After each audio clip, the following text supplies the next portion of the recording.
Contamos con César Báez, también un analista internacional con nosotros. César, ¿cómo estás? Hola, ¿qué tal? Gracias por la invitación. Muchas gracias por estar con nosotros. Cuéntanos, ¿qué significan primero estas primarias en Venezuela? Electoralmente, ¿cómo funciona el sistema en Venezuela en este momento? En las primarias de la oposición son un proceso inédito, por lo menos en el recuento de los últimos 10 años, dentro de la lucha que los venezolanos han tenido por empezar una transición hacia la democracia. La última vez que la oposición organizó unas primarias para elegir un candidato presidencial fue en el año 2012, cuando Enrique Capriles Radonsky se alzó como ganador, llegando a la cifra de 1.9 millones de votos y una participación un poco mayor de las primarias actuales. Pero Venezuela en 2012 era completamente distinta. La crisis migratoria, a pesar de que ya estaba dando sus primeros pasos, no había expulsado a 8 millones de personas de su país. La realidad es que hoy, de esas 8 millones de personas, se calcula que aproximadamente 4 millones votan y están en el exterior, sin manera de ejercer su derecho, puesto que el Estado no se ha mostrado interesado en actualizar el registro electoral para que estén fuera del país. Entonces, el hecho de que estas primeras se hayan podido dar sin la asistencia de ningún órgano del Estado, completamente financiadas, organizadas, toda la logística puesta por los mismos ciudadanos, tanto dentro como fuera de Venezuela, demuestra que hay un interés y hay una expectativa de cambio en los venezolanos, que creen nuevamente que un cambio es posible y por eso depositaron su confianza de una manera bastante contundente en María Corina Machado, llegando a una cifra aproximada de 2.2 millones de votos. Repito, para poner en contexto, la última vez que estas elecciones primarias se dieron en la oposición, el ganador fue Enrique Capriles en el 2012, sacando 1.9 millones de votos, por lo que el hecho de que María Corina haya superado esa cantidad con todos los obstáculos y barreras y además el contexto que se vuelve cada vez más complejo en Venezuela es todo un éxito y a partir de ahora quedan otros retos, pero sin duda alguna que por una parte la oposición ha demostrado su interés en conformar una gran coalición para enfrentar a Maduro en 2024 y los venezolanos han demostrado que hay expectativa de cambios para poder lograr una transición. César, en línea de los comentarios de Pablo con respecto a los votantes en el extranjero, pregunta doble. ¿El contexto en el cual están cada uno de los países a los cuales han migrado les permitiría votar? ¿Cómo funciona la legislación electoral en Venezuela a partir de ahora, digamos, dadas estas primarias que han sido cuestionadas? ¿Qué se viene en adelante, tanto en este proceso electoral como la posibilidad de que voten afuera los venezolanos? Eso es un gran reto logístico y creo que, o me atrevería a especular a decir que es un reto inédito también, por lo menos en la historia de nuestra región. Creo que no hemos vivido una crisis migratoria de la magnitud que la venezolana. En caso de la legislación para ejercer el sufragio en el extranjero, pues Venezuela tiene una legislación obsoleta que se proclamó en un momento donde ni se imaginaban que 8 millones de personas estarían viviendo fuera del país. Por tanto, el mayor obstáculo es que la mayoría de migrantes venezolanos, como lo han catalogado las organizaciones internacionales, son refugiados. Son personas que huyen de una catástrofe humanitaria. Por tanto, entran a países sin los documentos pertinentes, sin los trámites correspondientes y mantienen un estatus al margen de la ley debido a que están huyendo de una necesidad apremiante. Ese es el primer obstáculo, puesto que la legislación venezolana obliga a que la persona que reside en el extranjero tenga un estatus legal para poder ejercer el derecho de sufragio. La realidad es que la mayoría de venezolanos no tienen estatus legal. Pero primero, huyen de una catástrofe y en segundo lugar, no todos los países han tenido programas, han tenido aperturas para regularizar los migrantes, dar residencia, dar estatus legal allí. Entonces, el reto es doble. En primer lugar, es un problema de legislación y también un reto logístico, puesto que usualmente cuando se vota en el extranjero se hace en una embajada, en un consulado, en una sede diplomática. No es común, por ejemplo, votar en el extranjero en una escuela, como se puede hacer dentro del país.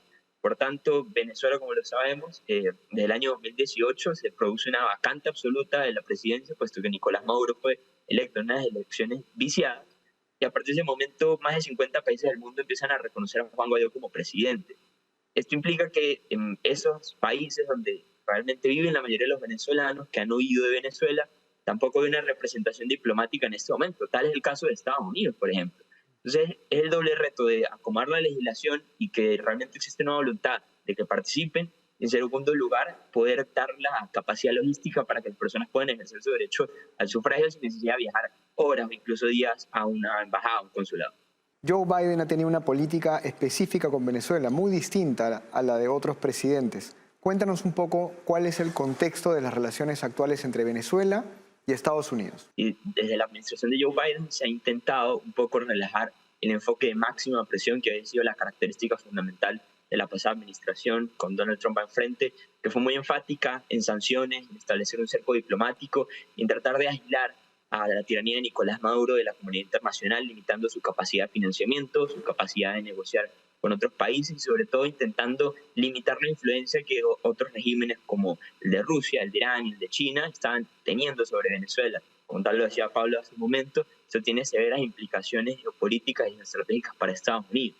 Sin embargo, la administración de Joe Biden ha tomado otro rumbo completamente distinto. Busca más acercarse, tender puentes, abrir opciones y alternativas que permitan la realización de procesos democráticos como las elecciones presidenciales de 2024 y que de alguna manera esto sea el enfoque para llegar a una transición hacia la democracia en el país, que es algo que con claridad le interesa a la administración, que está lidiando con un número cada vez mayor de inmigrantes entrando por la frontera azul de Estados Unidos. De hecho, el mes pasado los venezolanos se convirtieron en la primera nacionalidad en términos de números de ingresos irregulares a través de la frontera, cuestión que es muy extraña para un país que usualmente son los países de Centroamérica como México, Nicaragua, quienes lideran estos rankings, pero debido a la profunda crisis que viven los venezolanos en el país, esto se ha aumentado. Y Joe Biden lo que está intentando de alguna manera es tender puentes, dar alternativas a Maduro, cediendo por la parte de las sanciones que están impuestas sobre el Estado venezolano a cambio de condiciones electorales, liberación de presos políticos y básicamente intentar construir unas elecciones medianamente competitivas para el año 2024, confiando en que la oposición es capaz de catalizar la participación ciudadana en este proceso. César y Pablo, César primero, pregunta para cerrar el tema un poco, poniéndonos en el ideal de que el proceso electoral permita que María Corina Machado pueda postular y ser candidata. ¿Qué significaría y qué necesitamos en la región para que por primera vez en Venezuela se realicen elecciones justas en el 2024? ¿Qué impacto tendría tener unas realmente elecciones democráticas en Venezuela? Yo creo que hay que afinar un poco las expectativas y no me atrevería a decir que en 2024 sean posibles unas elecciones democráticas, unas elecciones libres en Venezuela. Tal como lo ha dicho Pablo, mientras Nicolás Maduro encabeza una tiranía que no tiene problemas en cancelar, en perseguir, en censurar, es muy difícil que se realice realmente un ambiente democrático para unas elecciones. Por eso la expectativa de la oposición y la expectativa de los venezolanos es llegar a unas elecciones medianamente competitivas, donde desde Politics, por ejemplo, hemos impulsado el análisis de la ruta hacia la victoria, que implica 3 pasos. El primero es despertar la expectativa de cambio, que ya lo logró la oposición venezolana con la primaria.